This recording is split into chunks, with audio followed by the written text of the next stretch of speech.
Il était une fois un ancien qui vendait une livre de beurre chaque semaine à un boulanger. Après plusieurs semaines d'achat, le boulanger a décidé de peser le beurre qu'il recevait pour s'assurer qu'il s'agissait bien d'une livre complète. Mais, lorsqu'il a pesé le beurre, il a réalisé que celui-ci était en dessous du poids indiqué, ce qui l'a rendu furieux et il s'est senti trompé. Le boulanger a donc décidé d'amener le fermier au tribunal. Lors du procès, le juge a demandé au fermier comment il pesait le beurre. Le fermier a répondu qu'il était pauvre et ne possédait pas d'outil de mesure exact, mais qu'il avait une balance. Il a expliqué que chaque fois que le boulanger lui apportait une miche de pain d'une livre, il la mettait sur la balance, puis mesurait le même poids de beurre pour le lui donner en retour.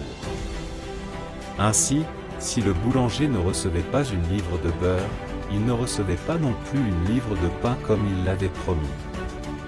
Le juge a compris que le fermier n'avait pas essayé de tromper le boulanger, mais avait utilisé une méthode de mesure honnête, basée sur l'échange équitable entre les deux parties. Il a donc rendu un verdict en faveur du fermier. Cette histoire nous montre que dans la vie, la loi est simple, on obtient ce que l'on donne. Si l'on essaie de tromper les autres, on sera soi-même trompé en retour.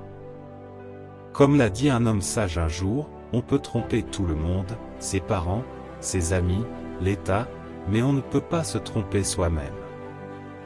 Plus on est honnête, plus il est facile de faire confiance aux autres. Cette histoire nous inspire et nous motive à toujours agir avec intégrité et honnêteté.